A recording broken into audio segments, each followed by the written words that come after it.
Welcome to Make Visible, the podcast shining a light on complex chronic illness.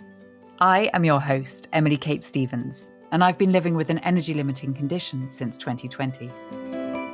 Here, I will speak to the world's leading experts to bring you the latest science, research and insights into invisible illnesses, including ME/CFS, EDS, fibromyalgia, POTS, long COVID, and more.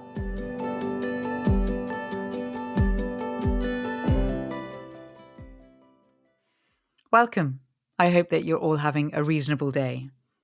This week, I have the pleasure of bringing you an interview that I recorded in person with Dr. Theoharis Theoharides in Florida, where he is now a professor at the Institute of Neuro-Immune Medicine at Nova Southeastern University in Clearwater. He has over 40 years' experience researching mast cells, calling himself the mast cell master.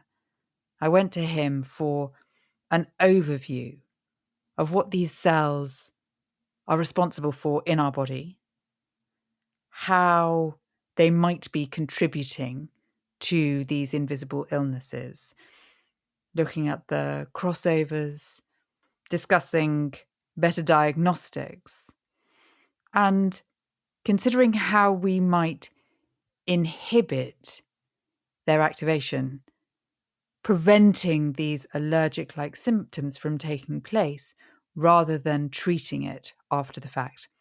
I hope that you enjoy it.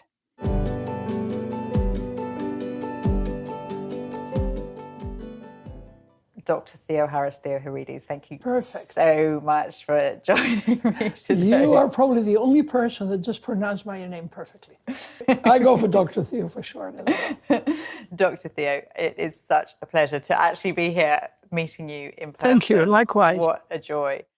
Really what I would like to focus on today is one of the things that I ask our audience for every week is for feedback and to tell us what they need more information about. And I have had a lot of people asking me about mast cells, mast cell activation syndrome, but for an explanation of what this is. And so, of course, I came to the mast cell master. Thank you. I think this is one of those symptoms. Possibly people are feeling it as a symptom, this mast cell activation in long COVID that's therefore got more prevalence than it had previously. But I think that it's possibly something that is fairly underrepresented or misunderstood amongst the general population. And I'm not just talking about patients, I'm talking about physicians as well, because I know that you have talked historically about how people approach their physician with a certain condition. And you have the understanding that perhaps that is mast cell activation. Well, it couldn't be a better time to be having this conversation because I was actually invited to write a review on mast cell activation, comorbidities and lookalikes. And I'm 90% through. In fact, I'm finishing it up downstairs. Right. I'm raising a lot of the issues that I'm sure you have in mind, and many of those in your audience have in mind. So let me start by the fact there are many misnomers. So we talk about allergies, atopic diseases, mast cell activation unspecified, mast cell activation syndrome, conditions with mast cell activation, atopic inflammation, and the list goes on and on. So the medical community has just not gotten it together as of yet to really define what we're talking about. And of course, patients are left scratching their heads as to what do I really have? In a month or so, I'm giving a lecture about mast cell activation in multiple chemical sensitivity syndrome that seems to be just like mast cell activation. And in fact, I think it is. And I'm not suggesting we change the nomenclature necessarily. We don't really have to rediscover the wheel about what is the basis for many of these conditions. But we need to gain that understanding that they might possibly all have the same basis. So about 15 years ago, I actually taped an episode out of the blue. I was actually giving a lecture in Copenhagen, and two patients approached me, and they had complex problems along the lines of what we're discussing. So we created an episode, which is YouTube, and it's called My Mystery Symptoms and Mast Cells. So there was no question then, and there's even more no question now, that the mast cells are everywhere. So let's start with the fact that they're everywhere. They're in every tissue in the body, especially tissues exposed to the outside, like eyes, nose, mouth, lungs, skin, gut. But they're also inside the brain. And in fact, that critical part of the brain that connects the hypothalamus, that regulates everything in our body, with the pituitary that releases all the hormones in the body, it's called the median eminence. It's a little stalk connecting the two, has more mast cells per unit volume than our skin. Yet our brain doesn't get allergic reactions. We used to think that the mast cell, which has 1,000 secretory granules, can store and release about 100 molecules. As of about a year ago, now we're to 350 molecules they can release. And yet, we're still dealing only with histamine and maybe leukotrienes that constrict the bronchi. We're at a loss about how all those other molecules are released, when they are released. And to make things even worse, if we were to assume that a mast cell will be triggered by a particular trigger, whatever the trigger might be, the first hormone released under stress, called corticotropin-releasing factor in Europe, or corticotropin-releasing hormone, CRF, or CRH in the States, resets the reactivity of the mast cells. That means that individuals that might have had some history of allergic-like problems, let's call them that for now, they undergo a major surgery event or car accident, God forbid someone dies in the family, and now they're allergic to everything, quote-unquote allergic. Okay? So we know that the mast cells are not static, and they will respond to pretty much anything. And there's no question from work other colleagues have done that they respond to pathogens. There can be bacteria, there can be fungi, there can be viruses. And not only they stimulate the mast cells, but they themselves reset the reactivity of the mast cells. Hence, people that might have been down with COVID, for instance, now they have all kinds of symptoms that are reminiscent of activation of the mast cells. And I think what's interesting there is in the things that you mentioned is you're not only talking about something that infiltrates the body in a pathogenic way, you also mentioned, you said, God forbid someone dies in the family. So you're talking about psychological impact, the trauma in that sense, and not differentiating that against a physical trauma. Not at all. Both physical and emotional stress will release those hormones, especially CRF. The difference is that while, for instance, someone who had, let's say, eczema, which is more allergic type, might undergo a major stressful event, and now they're will be covered with eczema. We've seen hundreds of patients like that. But what we're entering now, an era where the triggers are hidden.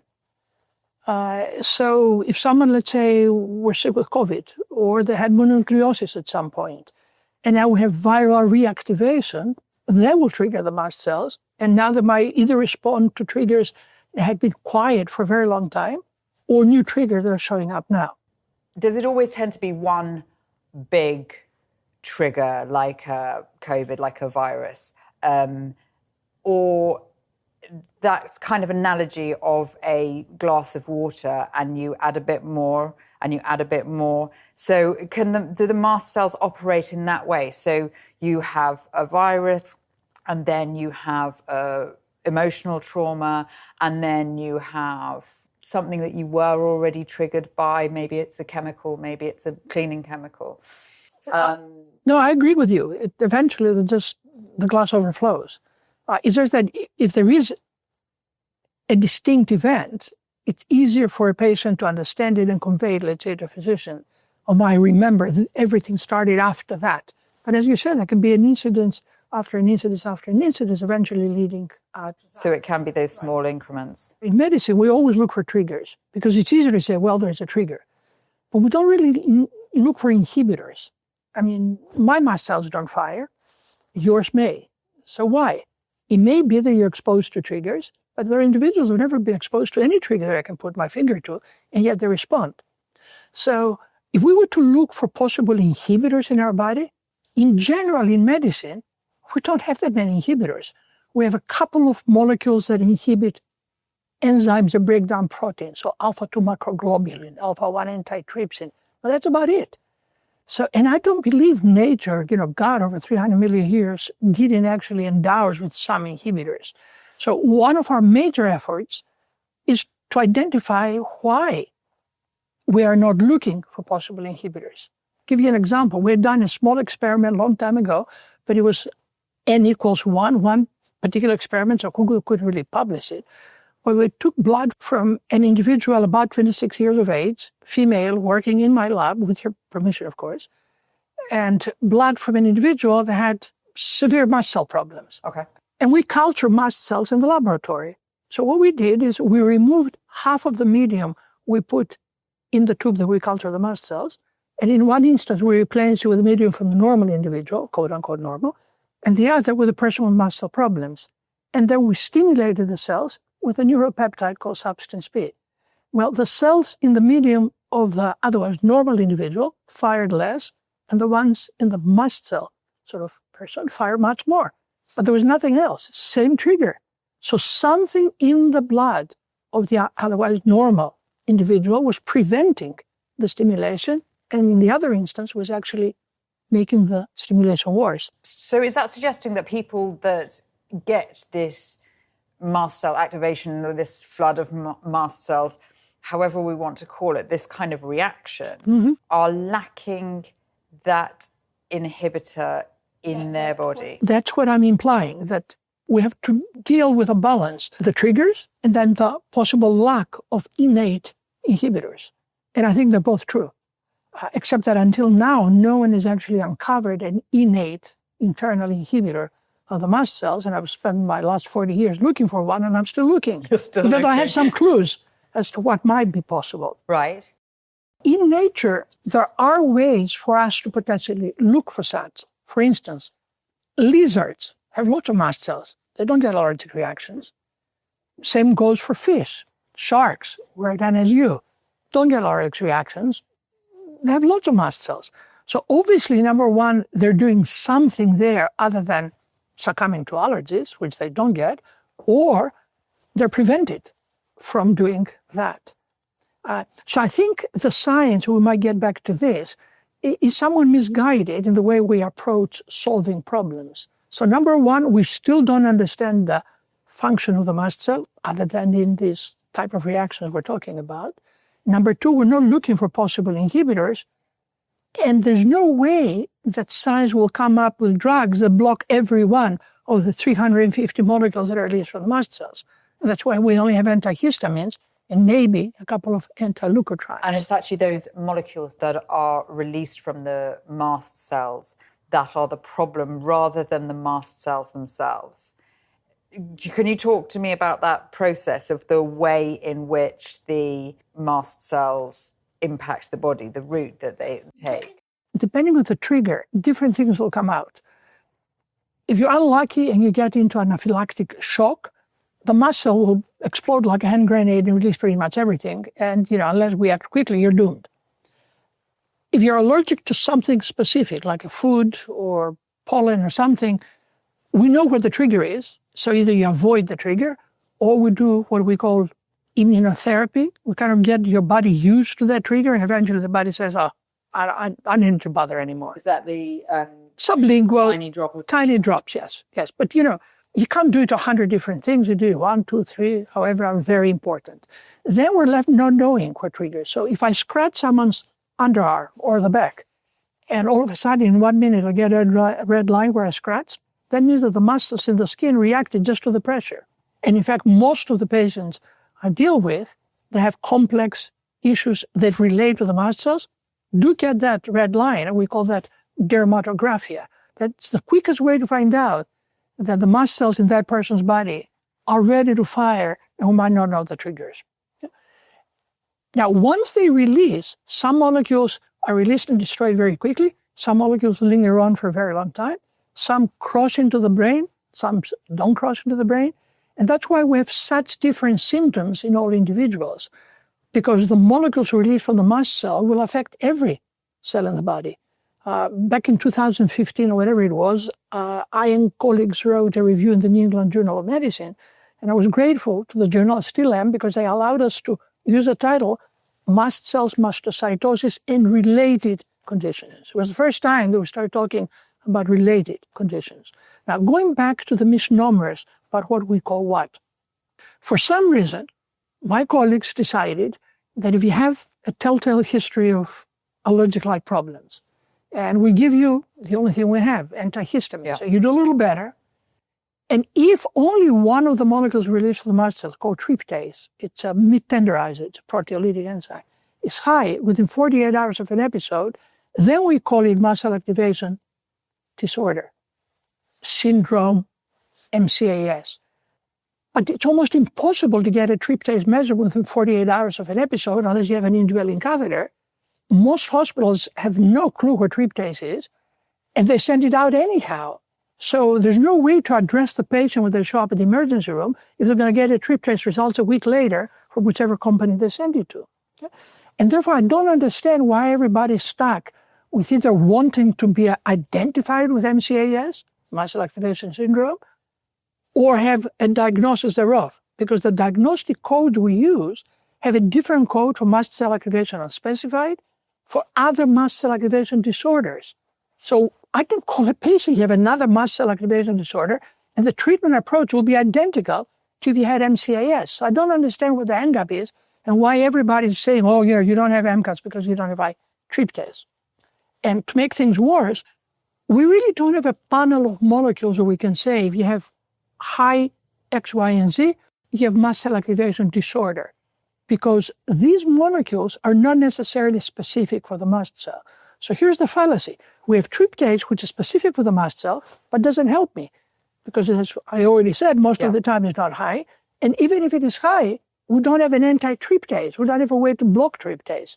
So we're back to basically trying to inhibit the mast cells from releasing tryptase and histamine and everything else. So that's where the emphasis should be. Now, unfortunately, granting agents have not paid attention to that at all. They focus more, for good reason if you wish, to how to just destroy the mast cells in the body because there are too many in mastocytosis or mast cell leukemia, which is a horrible problem. But that's only the tip of the iceberg if we were to consider all the other patients have mast cell activation. So you have a few people who have that extreme mastocytosis, but you have multiple millions who at least 10 times, if not more, the patients have mast cell activation. And that's defining mast cell activation, as we pretty much said. Because now, as I'm writing this review, you've got other conditions where the mast cells do play a role, but we don't consider them to be, for the time being, the primary pathogenesis of those conditions. So this is one of the things when I was reading your papers, and you have written 500 papers, so I have not read every single one of them. I hope not. Because obviously your knowledge is so broad. But when I was focusing in specifically on what I wanted to talk to you about today, I came up with some papers. In 2005, you published a paper looking at mast cells in migraine. And then much more recently, mast cells in 2019, mast cells in fibromyalgia, 2019, mast cells in ME/CFS. 2023, mast cells in autonomic nervous system and dysautonomia. And what I am showing you here by talking about some of those previous papers that you've written, going back 20 years, is so many of these conditions that have possibly been brought to the fore with long COVID or are considered to be symptoms of long COVID or symptoms of ME/CFS or other titles that give yet another umbrella term for a collection of underlying symptoms.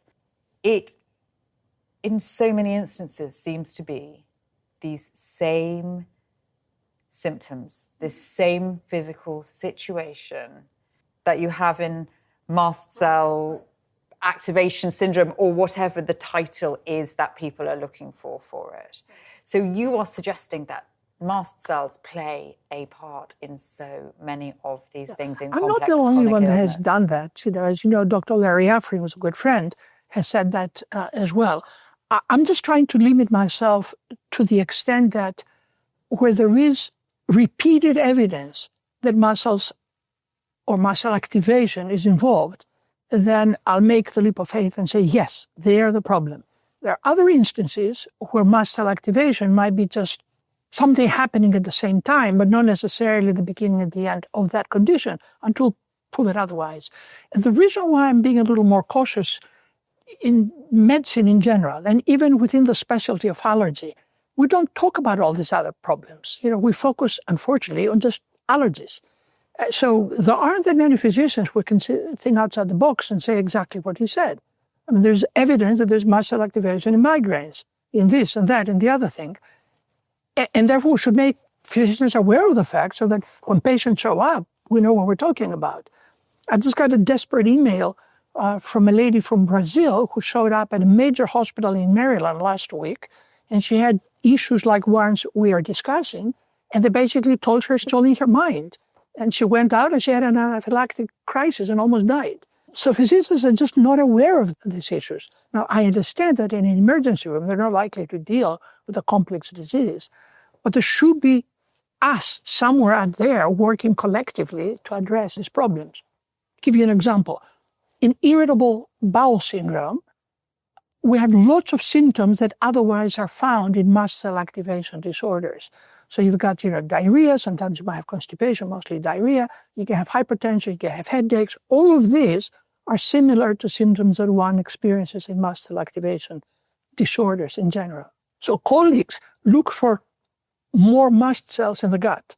But it's difficult to biopsy because you don't know where the mast cells will be high in the gut. And most of the times the results are negative because you don't know where to biopsy. A colleague of ours, Dr. Miner, many years ago, said that maybe the ileocecal junction is the best place to biopsy.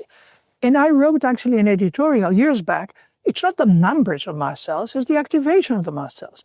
Because you might have 100 mast cells that are quiet. And then you have 10 mast cells that are going crazy, releasing everything, in which case you might never see them, but the mediators will be there. So for instance, if I suspect that someone has mast cell activation problems, with or without potentially IBS, I will ask them to do actually total histamine in the stool. Why? Because if histamine is released outside the body, it will be destroyed with 1 minute and it will end up in the urine as methylhistamine, the breakdown product. If, however, it's released in the gut, it's going to be histamine. It's not going to be broken down. So if I actually measure total histamine in the stool and it's high, something is happening in the gut, whether I can measure the number of mast cells or not. Just give you an example, how one can approach and potentially help solve some of those problems, because then you would want some interventions that mostly address, let's say, those in the gut. Back when we were talking about mast cells and migraines, other than what I mentioned earlier, where the mast cells are in the brain, the meninges, the 3 membranes that cover the brain, are loaded with mast cells. And that's why we thought they're actually involved in migraines. Well, back then, 20 years ago, I was saying it might be actually a molecule called CGRP that is involved. Well, no one paid attention to 5 years ago, and now we have 10 drugs that are CGRP blockers. Well, why didn't it take us 20 years to do that? And mind you, I had 3 US and international patents on this, but the university up in Boston thought they were irrelevant and they never did anything about it. And that's that. Okay? So it's not even just the science. You get actually to the place where you say, well, here it is. Let's test it. And they tell you you're crazy. So nothing's going to happen. And then you waste 20 years and all of a sudden, yes, it works. When you talk about that, you talk about specifically the mast cells in the brain for migraine, and you were talking about doing biopsies of the gut for mast cells for irritable bowel syndrome. Do we know that mast cells are active in that area that is affected? So if it is headache related, is that normally mast cells within some area of the head? Or is it the case that these are always activated in the brain neurologically, and then the symptoms that prevail are actually driven by the neuroinflammation of the mast cells? Well, it's a difficult question to answer. You're right, in a sense. I mean, if we have muscles in the meninges, we have muscles in the brain, and we don't have any symptoms, what are they doing? Well, either they're just quiet there, because 300 million years ago they had a role to play, now they don't, or the potential triggers for the mast cells in the brain are not there. The mast cells, as I said earlier, basically protect the blood-brain barrier. They kind of literally embrace the blood-brain barrier. So if the mast cells fire, they open up the blood-brain barrier. Now blood-borne substances are going to get into the brain, and the defenders of the brain, the microglia, are going to go crazy trying to fight them. You're going to get now neuroinflammation. So what is it that might trigger the mast cells in that part of the brain? Well, high temperature will do it. I've known people, they get, for instance, sunstroke or very high temperature, the mast cells will fire, and then all of a sudden we'll start having all kinds of issues, neuropsychological and other issues. And that's absolutely true. Heat, for instance, and stress, as we said earlier, are the biggest triggers, the most common triggers of mast cell activation disorder in individuals. Emotional, mental stress, or physical stress? Whatever stress. It could be mental stress, it could be physical stress. See, if you have a sunstroke, you can have both emotional and physical stress. The physical is that the heat, basically, the temperature opens up the blood-brain barrier, and all kinds of things will get in. And then all of a sudden you have headache. The headache will be a stress, and that exacerbates basically the problem. I guess I'm getting back to the fact that there are three issues in my mind. One is, let's recognize that in a number of conditions, complex or otherwise, mast cells are activated, whatever we call it, they're activated. And therefore, the first thing we should do is try to limit the potential triggers and see if we can block the mast cells. That would be the initial address to any such problem until we know otherwise. And we can do that. You can either avoid certain conditions, or whether it's pollen, whether it's food, whether it's stressful circumstances. Of course, you might not be able to avoid everything, but at least we can limit it. And in some circumstances, we don't even know where the trigger is. I was lecturing in Australia about 8 years ago, and I was stunned by the fact that many people that ate red meat were having actually allergic-like problems. I was never aware of that. And as it turns out, colleagues in Australia and us later uncovered that one, let's call it antigen, a substance called alpha-gal, which is found only in pork and beef, can make people allergic. And to make things worse, if you're actually living close to woods where there might be deer and squirrels, then tick can bite the squirrels and the deer. And if they bite you, you might not get other diseases such as Lyme disease, but they'll carry the alpha-gal. Now you become allergic to alpha-gal. We didn't know that. Now it's become a major problem. It's called alpha-gal syndrome. And it's even worse because most of the dietary supplements, drugs, cosmetics have actually gelatin and other products that come from mammalian sources, and you wouldn't know it. I've got persons who kind of turn red on their face, and we used to call that actually mouth allergy, and they were just allergic to alpha-gal, which is found in chopstick or lipstick. Oh my goodness. I'm allergic to, I can't eat things with gelatin in, but I think it's because I'm allergic to sulfur dioxide. No, allergic. You might not be that at all. I am reactive, and post-COVID, I'm reactive to so many things. There are just so many things.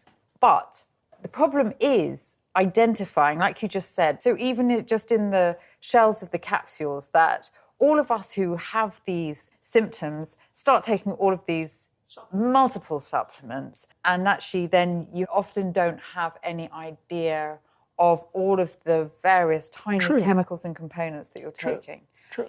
So that is an issue, and trying to therefore break down what is the trigger is one of the biggest problems, because yes, eliminate that trigger when you have that trigger, when you know what that trigger is, but a lot of the time we don't know. Could you just, for our audience, give me a run through of the list of symptoms that you see as a result of some kind of mast cell situation? Gastrointestinal problems are quite frequent. It might not be frank diarrhea, but it might be like a bloating kind of pain type of thing that comes especially associated with food. That's one. Itching is not really the most common symptom that we see, even though it might show up. But brain fog is. You cannot concentrate anymore. You start forgetting words. And of course, that all of a sudden, it's not in the domain of the allergies, so they don't even believe that that's possibly true. I see a lot of flushing of the neck and torso, especially if people are upset, which means that just that circumstance can trigger the mast cells without any particular allergy, etc. So it is the otherwise not directly mast cell related symptoms that trigger me to think that there might be a problem. Because if it's chronic itching, we call it chronic spontaneous urticaria, for instance. So we have a name for that. If it's an eczema, we have a name for that, even though we still don't know what an eczema is, because there are many processes being involved. And probably one of the most typical trigger points for me is if we give someone antihistamines and they don't respond. That is telling me that there are other molecules in histamine that are being released from the mast cells, which means that the mast cells are activated. Because I really believe that it is all the other molecules that are causing the problems and not necessarily the histamine. Okay. Let's say, you've got frank, issues and you get, usually we can give as many times as 4 times recommended dose of an antihistamine. By that time you start getting sedated, of course, be it as it may. So if I push the concentration 4 times that, then you're not doing well. Mast cells are activated and something else is going on. And which makes it really hard to also eliminate, to try and work out what it is, because someone takes an antihistamine and thinks, the antihistamines had no effect, so it's not that. It's not that kind of reaction. Well, unfortunately, what the allergist would say, it's not an allergy. And they forget that the mast cells can be doing all those other things without necessarily releasing histamine. That's what everybody's stuck to histamine and tryptase being released. And unfortunately, we don't have drugs to block the mast cells. As I said earlier, we've got drugs that kind of kill the mast cells. We put them into apoptosis. Okay? And those are the drugs that block the enzyme, which is basically called tyrosine kinase, or c-KIT, which is on the surface of the mast cells, and the stem cell factor, among other factors, trigger the mast cell to multiply. So yes, if you have 1,000 cells and I bring them down to 10, the symptoms are going to be fewer. But it doesn't inhibit the mast cells, while in mast cell activation disorders, you have a normal number of mast cells that just fire like crazy. And in fact, I have some systemic mastocytosis patients that don't have very many symptoms, which is kind of crazy, because you would imagine they'll have lots of symptoms. So that's an instance where you can see that they have the problem, but they're not symptomatic. Correct. It's a minority, but they're there. So, and the only drugs we have to really block the mast cells and every other cell is actually what we call glucocorticoids, like steroids, like cortisone. But you can't give this forever. If someone has an anaphylactic shock, I'll cover them. That's when we started using some natural molecules that actually can block the mast cells, at least in the laboratory, 100%. It's just a matter of getting enough concentration in the body to help actually the mast cells quiet down over time.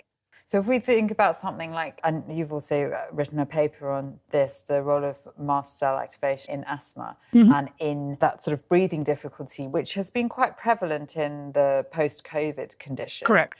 That's a lot of the time addressed using corticosteroids. Correct. And actually, I know so many people who have had corticosteroids for various different things in the past 5 years. They just seem to be, a lot of people are developing psoriatic arthritis or these kind of things. You believe that there are natural things that we could use absolutely, yes, instead of suppressing the immune system? Because that's the other thing that we haven't actually mentioned, is that mast cell, it is all part of the immune and the endocrine system. And so suppressing things is putting everything One out of of the things I hate about supplements is that they give crazy names that mean nothing. So you see so many supplements that say immune support. Yeah. Well, if I have inflammation, I don't want to support the immune system. I don't want to make it worse. I want to regulate the immune system. So all of those supplements, about 80% of the supplements say immune support, immune this, immune that, and they might be doing the wrong thing altogether. For instance, there is an immune support, histamine support supplement that has cumin. Well, cumin has histamine, and cumin triggers the mast cells. So whoever was the idiot that put actually cumin on a histamine, it's beyond me. So people come up with all kind of stuff without any, reasoning they don't know the science and they don't talk to anybody to tell them about the science. I started working on a class of molecules called flavonoids 30 years ago. And there is a review of mine that was published in the journal Pharmacological Reviews, along with Dr. Middleton, who's long passed, and one of his colleagues. That's become a classic in pharmacology. It's received about 30,000 citations, just that paper alone. There are 3,000 flavonoids in nature. Do we know all of them? Of course we don't. So you will see things like bioflavonoids, soy flavonoids, or whatever flavonoids. Recently, I was talking to an unfortunate cancer patient that is actually estrogen positive. Well, I said, don't even touch soy, because soy and soy flavonoids are estrogenic. They're going to make your cancer worse. How would you know? Unless someone tells you that the flavonoid you're getting is from soy, because they don't tell you the source. Another cheap source is actually peanut shells. They don't tell you that. So if you're allergic to peanuts and you get those flavonoids, you're going to have a reaction. Yeah? And no one is regulating these things. So over the years, we came down to a couple of flavonoids that seem to be pretty good. One is quercetin, which I guess you know, and the other is luteolin. They're 98% similar, structure-wise, very similar. The problem is that they're not absorbed more than 10% from the gut. So my colleagues will say, well, I'll give you 2 grams a day. Eventually something will be absorbed. Well, what happens is you absorb 10%, 200 milligrams, you're left with 1,800 milligrams in the gut, you shut down your gut bioflora, and now you get SIBO, small intestinal overgrowth, and now you start chasing your tail because you don't absorb your vitamins. You can absorb a whole bunch of other things. Okay? So too much of something is not necessarily good. So that's why we mixed it up with olive oil, because anytime you have oil and powder and you give it energy, you shake it up, so to speak, you create little spheres called liposomes, and you trap the solid inside. That way you absorb about 5 times more from the gut than if you were to take powder alone. And that just enables the gut to hold it and absorb it better. Correct. And so we created a number of those. One is called Pure Lute, which is only luteolin. One is called Neuroprotect, that allows it to get into the brain, for instance, for people that have all kinds of problems. And to the extent that the trigger might have been a pathogen, like a virus or fungi, mold, etc., we created Brain Gain that had actually berberine in it that is also antibacterial. So we're trying, since we don't have drugs, to make combinations that are 98% pure, pharmaceutical grade, that they're actually backed with a lot of science, and that try to address different types of mast cell activation disorders within reason until we come up with a better way to do that. So explain to me, please, what the effect, the impact the luteolin has. Have you found an inhibitor? Is it just boosting your system in a different way? Luteolin inhibits the mast cells, no question about it. In the laboratory, 100%. It's just that we need to translate that to our body, and our body is not a test tube. We kind of extrapolate, if you wish. Yeah. Luteolin, as other flavonoids, are lipid soluble. So if someone is very obese, a lot will go into the fat, and it will never reach the areas where it's supposed to go. If someone has, let's say, irritable bowel syndrome, you might not be absorbing it, so it might not be absorbed. It's not available in any way to inject it, for instance, because it's not a drug. So we'll be struggling to make actually a nasal spray, so we might get it in the brain through the olfactory nerve that communicates our brain with the outside world. If we could get it into our blood, would that Well, it will be much impactful? more effective. Would Absolutely, it? yes. So this is a legal standpoint that you're not allowed to inject things that are not classified as drugs. Correct. But what flips it over to being something that's companies classified are not interested because there's no patent covering this. They're natural molecules. So unless you create something that is similar to, let's say, luteolin, it has a chemical version. But that will take another 10 years before we can actually get in the market, because that's the going rate. So what we're trying to do is combine molecules. Not only luteolin has to be absorbed, but it's broken down in the liver as it should be. That's what the liver does. Quercetin is broken down a little faster because of its structure. So we combine luteolin and quercetin to use quercetin for its own actions as little as a decoy to allow the luteolin to stay longer. And because of its structure, it gets into the brain as well. And does the quercetin inhibit the mast cells? It will inhibit it as well. Just about a month ago, we published a paper where we compared basically 4 different flavonoids, trying to get to even better flavonoids. And in fact, we came up with even better, which is called Tetramethoxyluteolin. Okay? But when you try to order this as powder from anyone out there, it's $10,000 per kilogram. That will make it excruciatingly expensive for anybody to buy in the market. Okay? So unless someone is interested in making that available in large quantities to drop the price down, it's almost meaningless to talk about it. However, if we were to make a skin lotion for people that have, let's say, eczema or chronic itching, etc., you don't need that much of these flavonoids because now you're putting it directly in the skin. It doesn't have to be absorbed. The problem is with all the flavonoids are yellow. So you basically paint someone over. But Tetramethoxyluteolin does not have color. And therefore, we created a cream that's called Gentle Derm that has 1% Tetramethoxyluteolin. It works very well with good publications, and one can use it on the skin. Does that only work topically on the skin, or does it absorb into the body? And we've been using it for anybody because it's very hydrating. It's totally hypoallergenic, except you don't put it in your eyes. You can put it on your skin anywhere, whether you have actually any lesions or not. But could that help? Yes, eventually. With IBS, potentially? It could. So what we're trying to say, basically, is if you combine, let's say, pure luteolin, or Neuroprotect, as quercetin and luteolin, with a Gentle Derm, now you get it from two sources. You're going to get as much as you can, and then your skin area is amazing. It's the biggest source, of space on your body, basically. Eventually, you will absorb some of the methoxyluteolin. Yeah. And we also published a paper within the year where we compared head-to-head the only drug that is known to be a mast cell blocker, although it's a miserably low inhibitor, called cromolyn. So cromolyn is available. A lot of people use it as a mast cell blocker, but both we and others have shown it's a very, very weak blocker of human mast cells. It worked very well in rats, and that's telling you we cannot use the animals necessarily as a surrogate for humans. So we pre-incubated human culture mast cells with either luteolin or cromolyn, 10 minutes, same concentration, stimulated by two different triggers. Luteolin was by far better than cromolyn. But cromolyn is a drug, and people use it. Luteolin is not a drug, okay. They don't feel like using it. So, 10 years is basically what you're saying. You'd need to turn luteolin from being something into a drug. And it wouldn't be luteolin. It will have to be a new molecule that might be much better.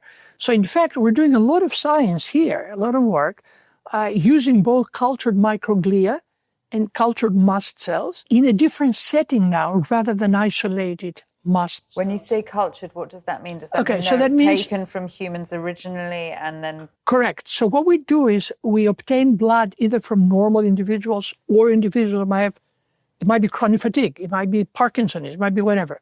And then out of the blood cells, we grow out what are called pluripotent stem cells.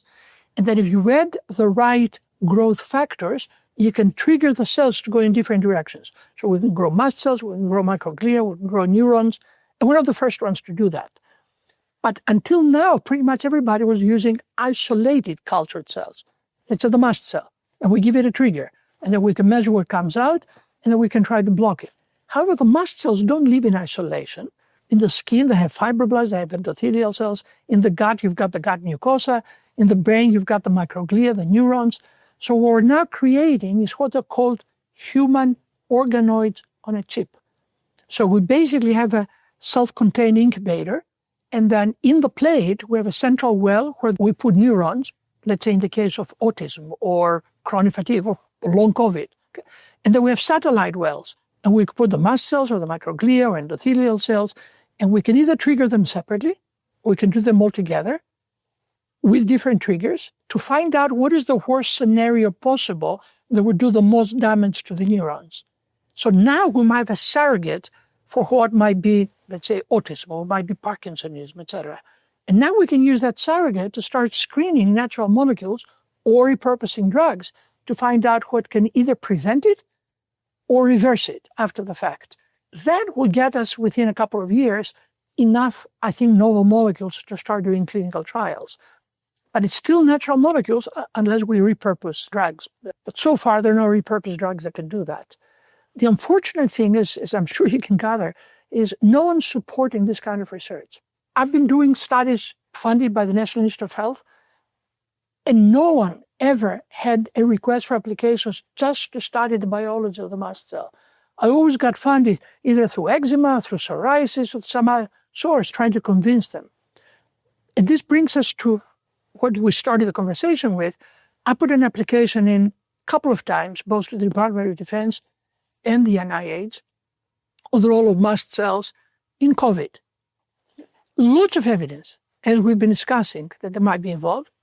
The answer from those critiquing the application was, what the hell do the mast cells have to do with long COVID? Well, if I knew, I wouldn't be applying, crying aloud. It's like the chicken and the egg all the time. And that's why some, God bless them, entrepreneurs have actually been using money from .com companies, out in Silicon Valley to say, here's the money, just show me what you can do kind of thing. But usually these are new companies that are being developed rather than giving to people like us, because it takes at least 2 cycles with granting agents before something gets funded. So 2 cycles means 2 years. So it takes you half a year to write it, 2 years to wait. By that time, we've lost thousands of patients who are suffering out there. That's not how science should be working. We should be able to say, look, we don't understand what MCSF is. We don't understand what long COVID is. Here's $1 billion.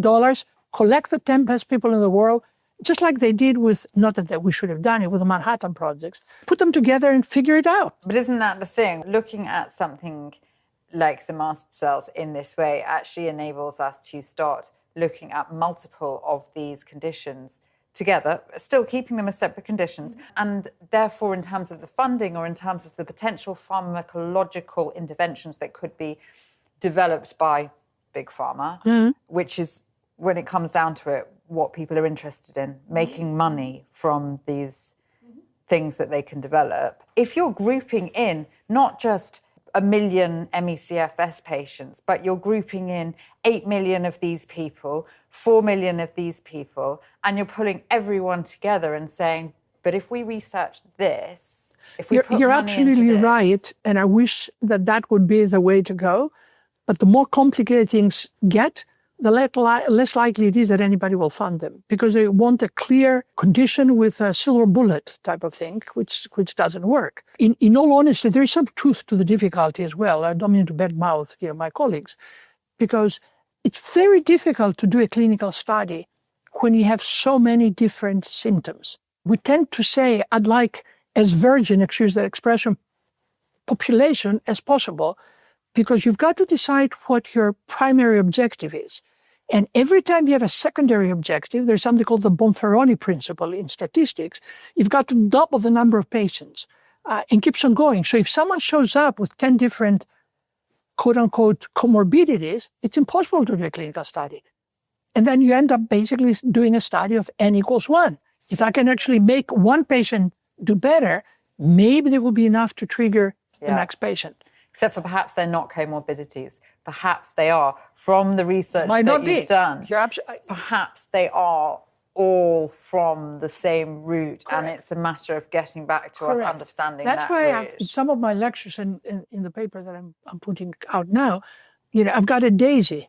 And the daisy, the center of the daisy is the mast cell. And the first set of petals are the ones we absolutely know mast cells are involved in. Tell me. Yeah. So, we know asthma, allergy, eczema, etc. Then I've got another set of petals where we suspect very strongly the mast cells are involved. It might be irritable bowel disease. It might be multiple chemical sensitivity. It might be sick home syndrome, which is mold, etc. And then you got another set of petals where we're talking about long COVID, chronic fatigue, fibromyalgia, where the evidence is there. It's kind of telling us, yes, go that direction, but no one is really kind of going that direction. And I think one of the problems with many of those conditions that you've mentioned is that you've possibly started with something that is triggered by a mast cell activation or something like that. But because it has then been impacting the body for that length of time, particularly if you're looking at ME/CFS patients who have been sick for a long, long time, you then look at the degradation on organs or on certain parts of the body of having that symptom for X number of years. So if you've got palpitations for that length of time, what does that actually do to your body? What I usually tell patients, and we saw a patient just before I came here with my colleagues, is we might not necessarily put all the eggs in one basket. So I'm saying, look, let's assume that this is mast cell activation disorder in general. What can we do to help you from what we know, regardless of any laboratories? Because the laboratories will end up basically at square root 1 anyhow. So I'll give someone, let's say, a month with what I think is the best approach to calm the mast cells. Let them come back in a month or two and see how many of those got better and what is kind of left. That's one approach. With this concept of open exploration in medicine, and not necessarily keeping it within that very medical, or what people term to be medical box, because you're also talking about natural products, you're talking about a more holistic approach as well. Who out there is doing what you consider to be really exciting research currently, or coming up with ideas that really might move things? For the things we're talking about, I dare say no one. Really? Yeah, because there are some good companies that have developed very important drugs for severe mastocytosis, as I said, aggressive mastocytosis, etc. We thank them enormously for that. But no one is addressing everything else. And the people that used to do or were very interested in mast cell-related work are retiring, already have retired. We're talking about, Butterfield, we're talking about Metcalf at NIH, we're talking Schwartz in Virginia, Mariana Castells at Harvard just moved out, and because it continues to be not only a shifting field, but a field that is not really helpful. I remember talking to a colleague in Michigan who was seeing a lot of patients, and he said, my practice was about to collapse because these patients, for good reason, require about 2 hours at least per visit, and I don't get reimbursed for more than half an hour. So how can I actually keep on going? So unless there's an institution that can support such clinicians in the research, we're not going to go anywhere. And now we're facing, as you know, with the fact that research establishments are shut down. NIH stopped giving money. The indirect cost that kept institutions going from 60% is down to 15%. Colombia was just told they shut down $300 million because they were using DEI. We don't know where to go. They're firing 75,000 of VA research employees. So we're going to lose a whole generation of science. And for better or worse, other people are going to go ahead of us, but there's nobody else. There was a wonderful colleague, Markus Mauer, at the Charité Hospital in Berlin, and he died while he was hiking, in Italy about a year ago, and we lost one of the best people we ever had. So I'm just worried that not going to be, a lot of people, if any, researching. So we've got to take the initiative across in Europe for now and see if we can start. Well, whoever can. There are good groups in Europe. And one was started by, actually, Markus Mauer. There very little research is being done on this field that I know of, from what I read at least. And the genetics are not going to help us because this is not really a genetic problem. I mean, there might be a familial problem, like with hypertrypticemia, for instance, which is a genetic kind of problem. And the other issue is that if we get stuck with tryptase, a paper was published a year ago, and then Mariana Castells wrote an editorial about it. They looked at about 110 patients that had high tryptase. No diagnosis, just high tryptase. And then they looked at the diagnosis. 20 to 30% of them had hypertrypticemia. So not mast cell disorder, not mast cell activation, or anything else. 30% of them had chronic kidney disease, for crying out loud. We have no idea what tryptase does in chronic kidney disease. And the remaining were severe aggressive mastocytosis or mast cell leukemia. So from those 150 patients that had tryptase, very few had actually mast cell activation, if any problems, which is kind of takes us back to the fact we need better markers of mast cell activation. Which that filters out to so many of the conditions that we have mentioned today. Correct. Is that understanding in terms of having that marker, or having these one things that identify them as a specific condition? Well, a major reason why I moved from Boston, I was a professor of medicine at Tufts for 35 years, and I was at Yale University for 50 years before that, is because this institute, run by Nancy Klimas, thinks outside the box. So not only we're doing integrative approach, and the science that is not integrative is solid, so we're not cutting corners. If someone needs a drug, they're going to get a drug. But at the same time, we're looking at what else we can give. But it allows basically the research, so they're supporting this type of research we're talking about, and we're applying for this, and they have a very good track record of doing pilot clinical trials. So my hope is, as it has been, right now, we're just starting a new clinical trial for long COVID, with a product that I helped develop. The company is called Algonaut. They made the other products as well. It's called Viral Protect.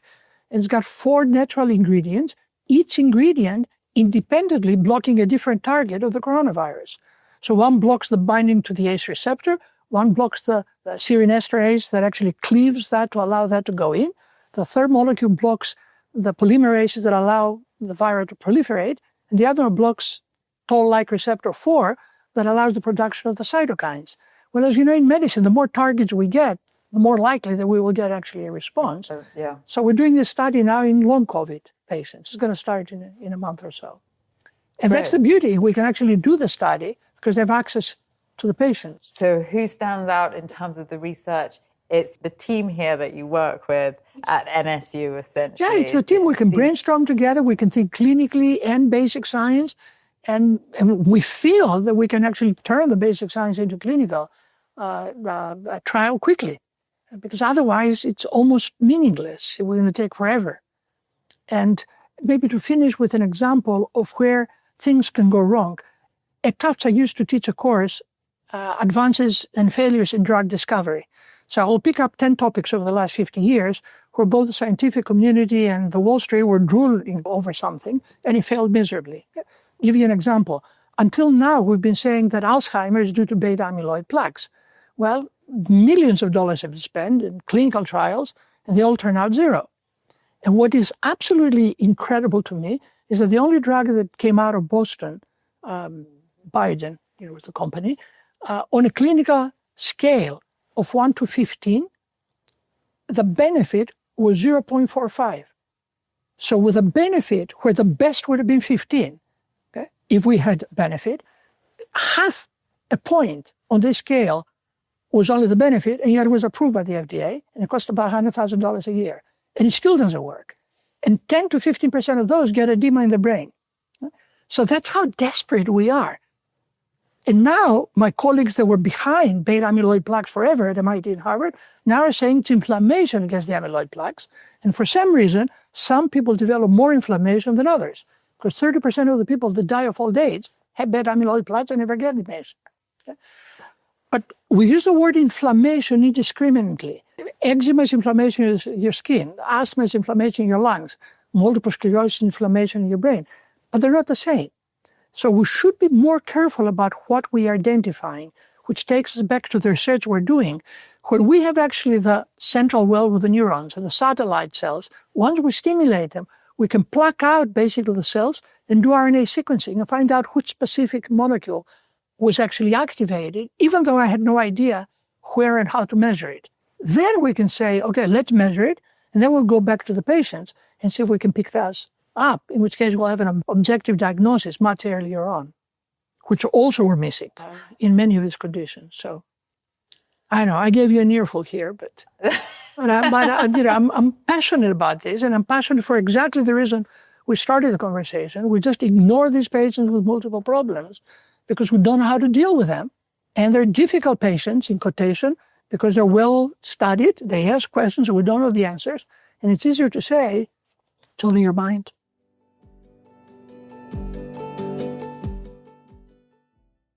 So fabulous to meet the man in person. I have linked a lot of information about him and about mast cells in the show notes, so please do go and look there. And please feedback. Let me know what you thought of the conversation. Let me know what you'd like to explore further. Let me know if there are other things that you would like me to try and include in those show notes in future. And as ever, please, please do like, rate, subscribe, and send me all your feedback. I wish you a great week.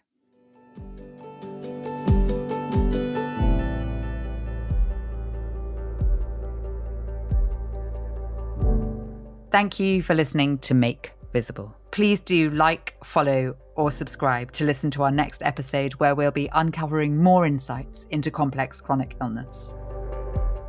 This was brought to you by the team at Visible, a group of scientists and engineers whose lives have been affected by energy-limiting health conditions. We're building wearable technology that's helping 100,000 people measure and manage their complex chronic illness. To find out more about what we're working on and how Visible could help you, Visit our website at makevisible.com.